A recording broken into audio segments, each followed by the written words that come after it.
Muito bem, estamos de volta com o programa Em Pauta aqui pela sua TV Canção Nova. Hoje estamos conversando sobre a reforma do Código Penal. Realmente um tema muito importante. Vamos ter ainda aí muito tempo para continuar esse debate, mas aqui no nosso programa nessa noite queremos chamar a sua atenção para essa reflexão que está sendo feita, porque ela envolve diretamente a nossa vida cotidiana, não é isso?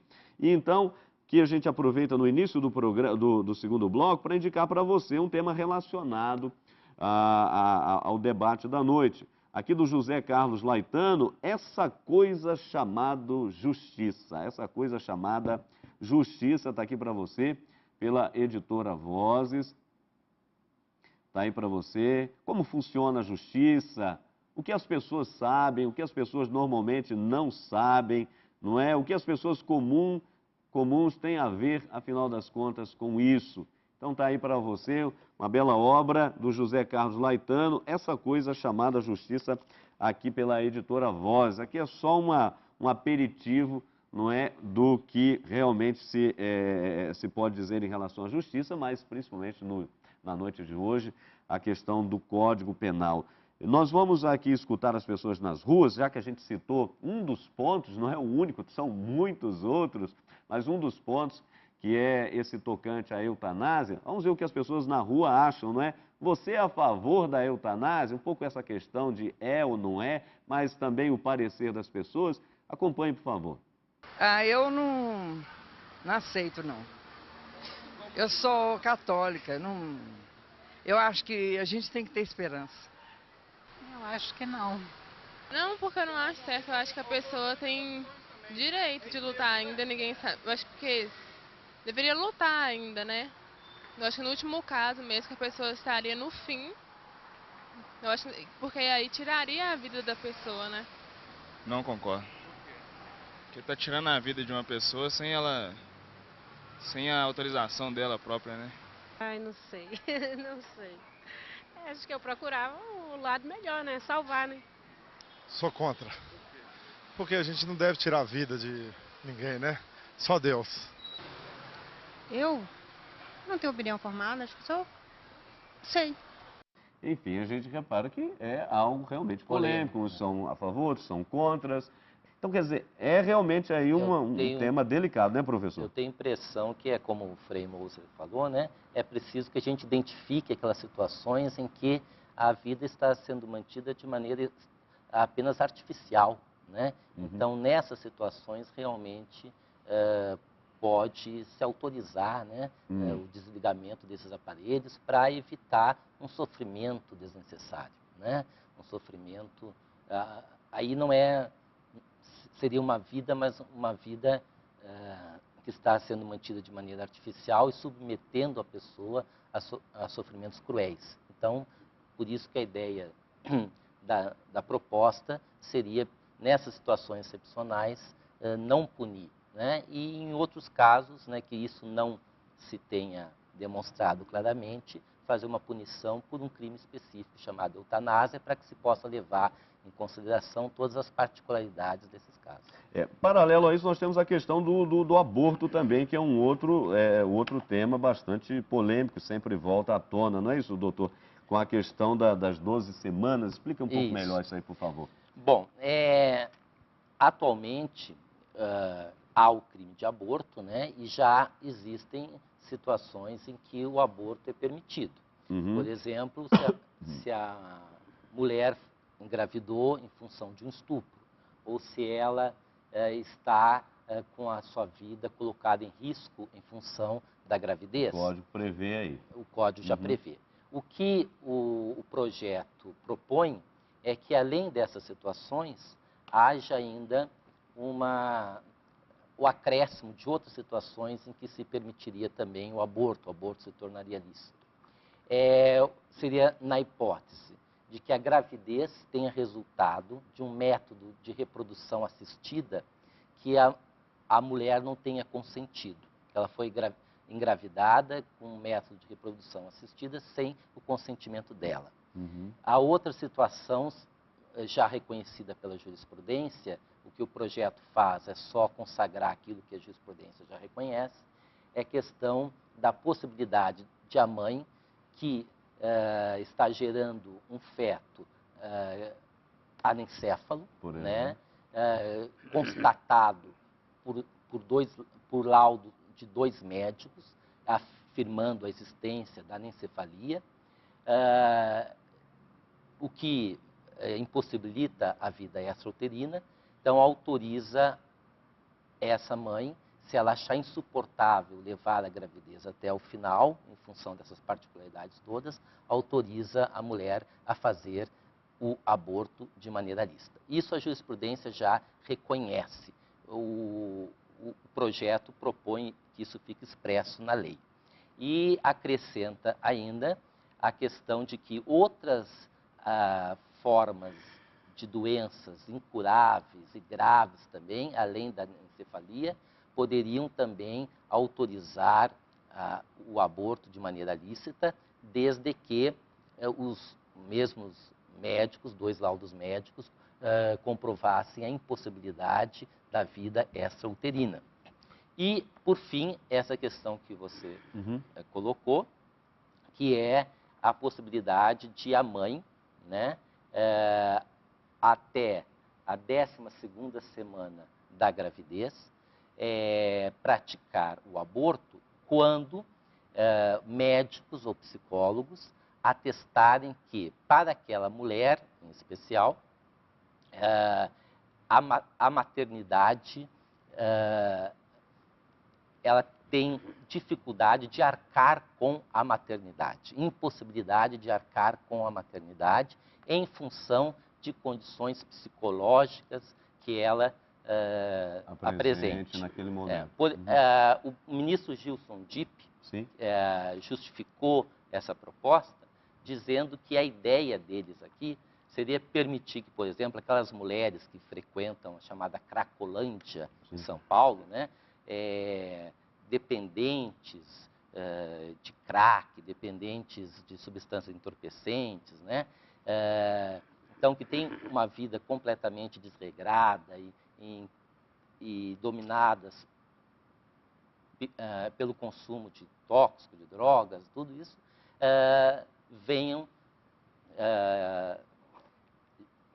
ter que arcar com a maternidade. Se acha que uma criança que nascesse nesse contexto provavelmente não teria da mãe, né, assistência adequada, mesmo poderia a gravidez gerar problemas para o feto e com isso a própria criança ser prejudicada. Nesse sentido, Frei Antônio Moura, sim, sem dúvida, há uma sensibilidade dos reformadores nesse tocante, mas quando você fala de código penal, ou seja, você está falando de algo geral.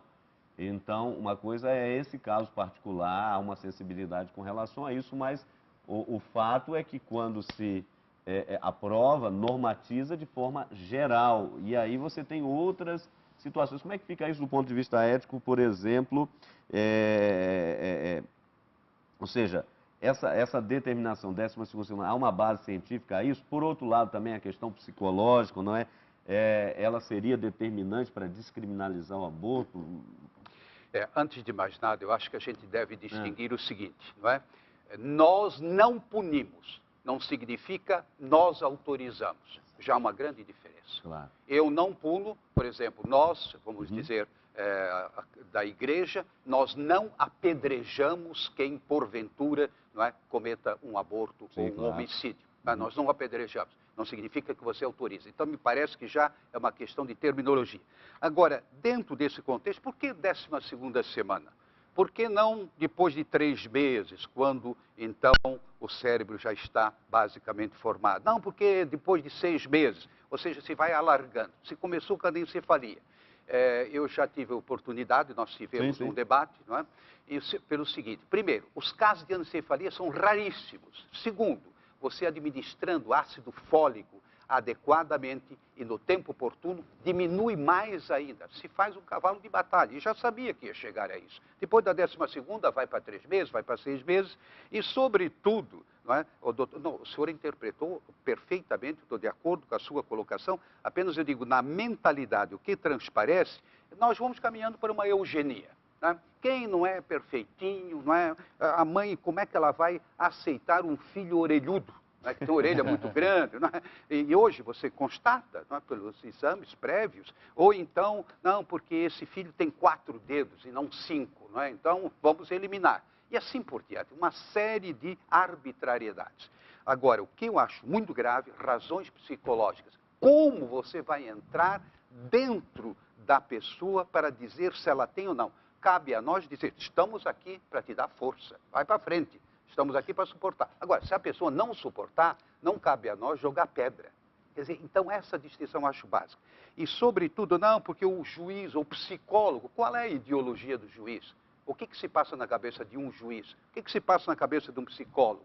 Não é? Então, eu acho que nós caímos num arbítrio muito grande. Não é que não se deva tratar dessas questões. O Código Penal, ele tem que tratar. Agora, a maneira como aborda é que não me agrada. Fica muito arbitrário.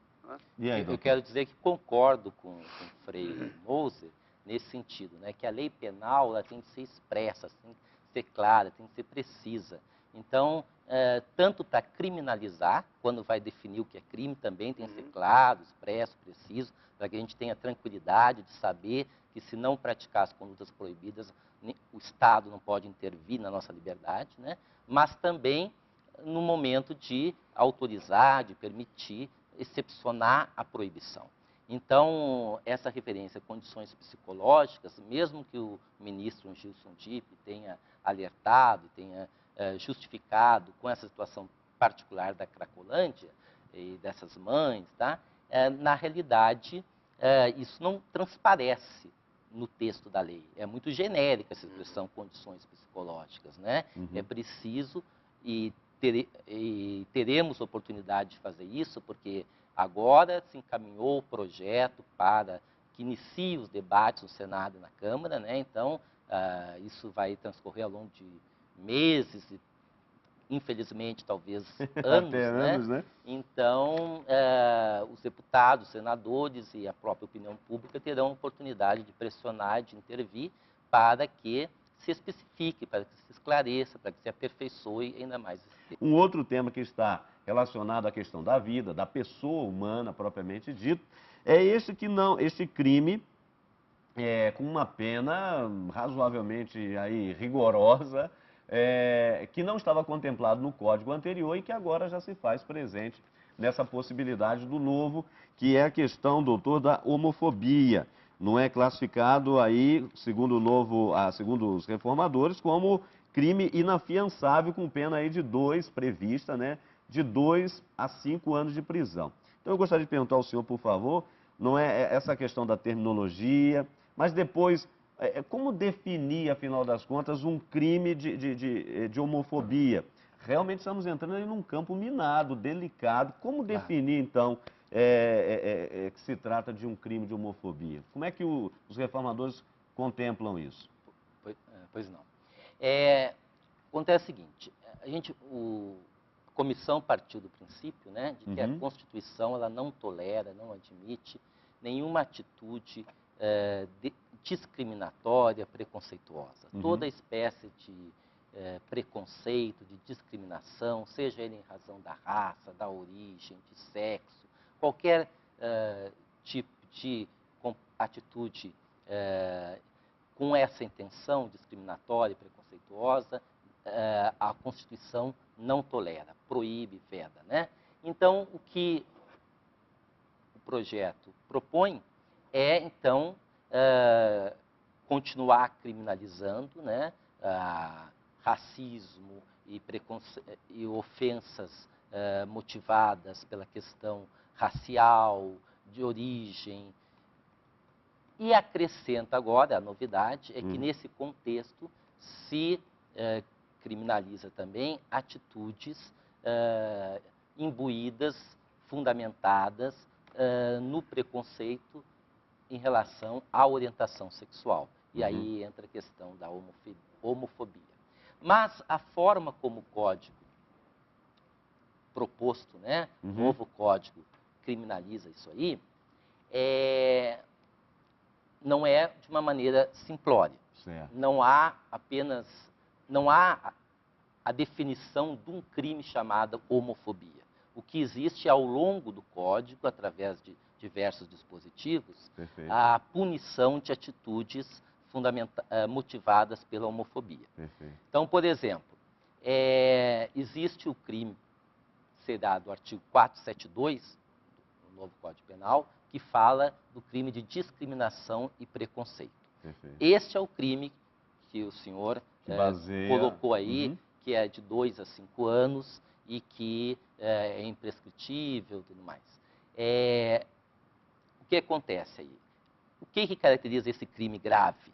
Caracteriza não ofensas verbais, não. Caracteriza atitudes, né, que obstaculizem, que impeçam, que cerceiem o acesso de pessoas a locais públicos, o acesso a empregos públicos, ou mesmo da iniciativa privada, impedem que a pessoa usufrua direitos que são de qualquer um, Perfeito. fundamentados pelo sentimento de discriminação em função da sua orientação sexual.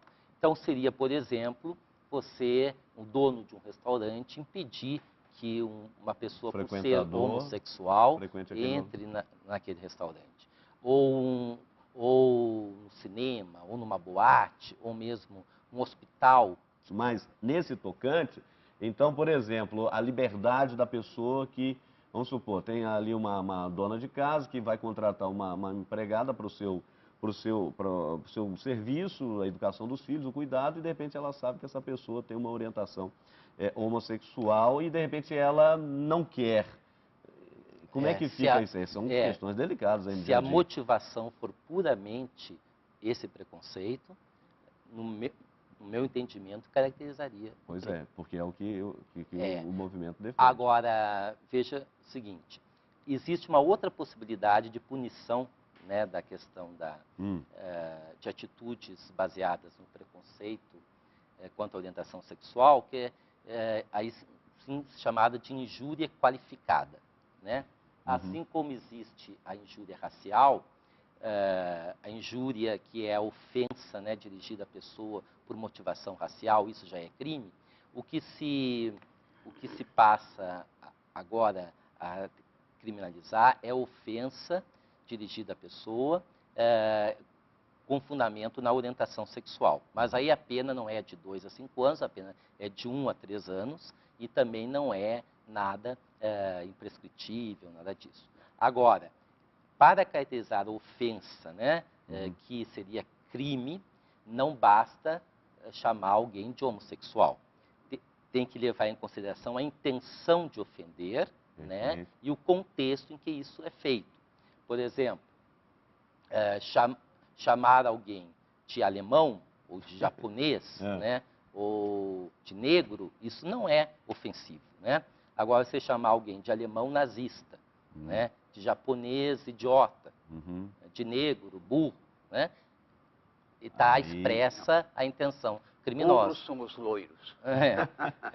Ou então chamar agora, a partir de agora, chamar